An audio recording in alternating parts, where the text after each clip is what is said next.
نوجوان پر شیطان غالب آ گیا۔ دل کی فریاد، یا اللہ صرف ایک گناہ کر لوں پھر توبہ کر لوں گا۔ یہ ویڈیو آخر تک ضرور دیکھیں، آپ کی زندگی سنور جائے گی۔ بغداد میں ایک نوجوان تھا، وہ بہت خوبصورت تھا اور اس کا نام نعل سازی تھا۔ وہ نعل بناتا بھی تھا اور گھوڑے کے سموں پر چڑھاتا بھی تھا۔ نعل بنانے وقت تپتی بھٹی میں سرخ شعلوں کے اندر وہ نعل رکھتا اور پھر آگ میں اسے کسی جمور یا کسی اوزار کے ساتھ نہیں پکڑتا تھا، بلکہ آگ میں ہاتھ ڈال کے اس تپتے ہوئے شعلے جیسے نعل کو نکال لیتا اور اپنی مرضی کے مطابق اسے شیپ یعنی شکل دے دیتا تھا۔ لوگ اسے دیکھ کر دیوانہ کہتے اور حیران بھی ہوتے تھے کہ اس پر آگ کا کوئی اثر نہیں ہوتا۔ وہاں موصل شہر کا ایک شخص آیا۔ جب اس نے ماجرا دیکھا تو اس نے تجسس سے اس نوجوان سے پوچھا کہ اسے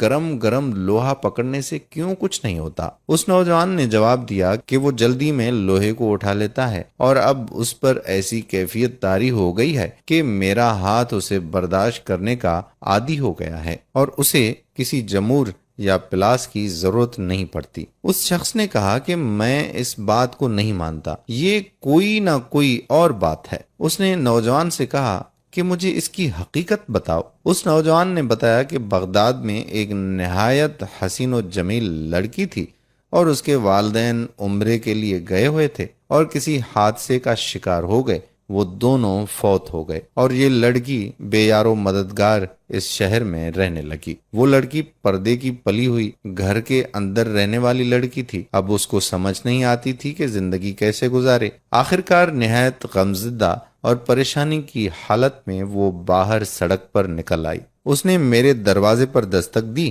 اور کہا کہ کیا ٹھنڈا پانی مل سکتا ہے؟ میں نے کہا ہاں، اور اندر سے اس لڑکی کو ٹھنڈا پانی لا کر پلایا اور اس لڑکی نے کہا کہ خدا تمہارا بھلا کرے۔ میں نے اس سے پوچھا کہ کیا تم نے کچھ کھایا بھی ہے کہ نہیں؟ اس لڑکی نے کہا کہ نہیں، میں نے کچھ نہیں کھایا۔ میں نے اس سے اس طرح اکیلے پھرنے کی وجہ پوچھی تو اس لڑکی نے اپنے اوپر گزرا سارا واقعہ سنایا اور کہا کہ مجھے سمجھ نہیں آتی کہ میں زندگی کیسے بسر کروں۔ میں نے اس سے کہا کہ تم شام کو یہیں میرے گھر آ جانا اور میرے ساتھ کھانا کھانا، میں تمہیں تمہاری پسند کا ڈنر کھلاؤں گا۔ وہ لڑکی چلی گئی۔ اس نوجوان نے بتایا کہ میں نے اس کے لیے کباب اور بہت اچھی اچھی چیزیں تیار کیں۔ وہ شام کے وقت میرے گھر آ گئی اور میں نے کھانا اس کے آگے چن دیا۔ جب اس لڑکی نے کھانے کے لیے ہاتھ بڑھایا تو میں نے دروازے کی چٹخنی چڑھا دی اور میری نیت بدل گئی، کیونکہ وہ انتہا درجے کا ایک آسان موقع تھا جو میری دسترس میں تھا۔ جب میں نے دروازے کی چٹخنی چڑھائی تو اس لڑکی نے پلٹ کر دیکھا اور اس نے کہا کہ میں بہت مایوس اور قریب المرگ اور اس دنیا سے گزر جانے والی ہوں۔ اس نے مزید کہا کہ اے میرے پیارے بھائی، تو مجھے خدا کے نام پر چھوڑ دے۔ وہ نوجوان کہنے لگا کہ میرے سر پر برائی کا بھوت سوار تھا۔ میں نے اسے کہا کہ ایسا موقع مجھے کبھی نہیں ملے گا، میں تمہیں نہیں چھوڑ سکتا۔ اس لڑکی نے مجھے کہا کہ میں تمہارے خدا اور اس کے رسول صلی اللہ علیہ وآلہ وسلم کے نام پر درخواست کرتی ہوں کہ میرے پاس سوائے میری عزت کے کچھ بھی نہیں ہے، اور ایسا نہ ہو کہ میری عزت بھی پامال ہو جائے اور میرے پاس کچھ بھی نہ بچے، اور پھر اس حالت میں اگر میں زندہ بھی رہوں تو مردوں ہی کی طرح جیوں گی۔ اس نوجوان نے بتایا کہ لڑکی کی یہ بات سن کر مجھ پر خدا جانے کیا اثر ہوا۔ میں نے دروازے کی چٹخنی کھولی اور دست بدستہ اس کے سامنے کھڑا ہو گیا اور کہا کہ مجھے معاف کر دینا، میرے اوپر ایک ایسی کیفیت گزری تھی جس میں نبرد آزما نہیں ہو سکا،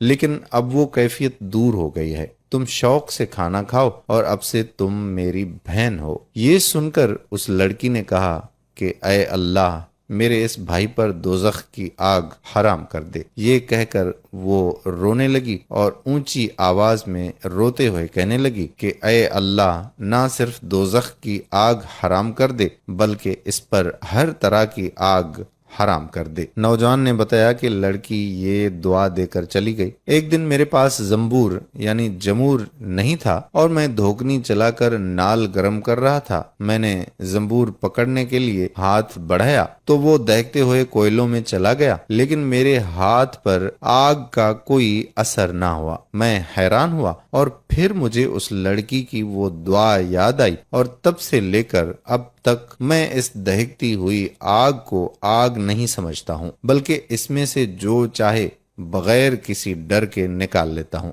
بحوالہ اشفاق احمد، زاویہ 3، ڈیفنس و ویپن، صفحہ نمبر 207 اور 8۔ اس ویڈیو سے ہو سکتا ہے کہ کوئی گناہ سے توبہ کر لیں اور شیئر کرنا اپنے اوپر فرض سمجھیں، کیونکہ اگر کوئی ہماری وجہ سے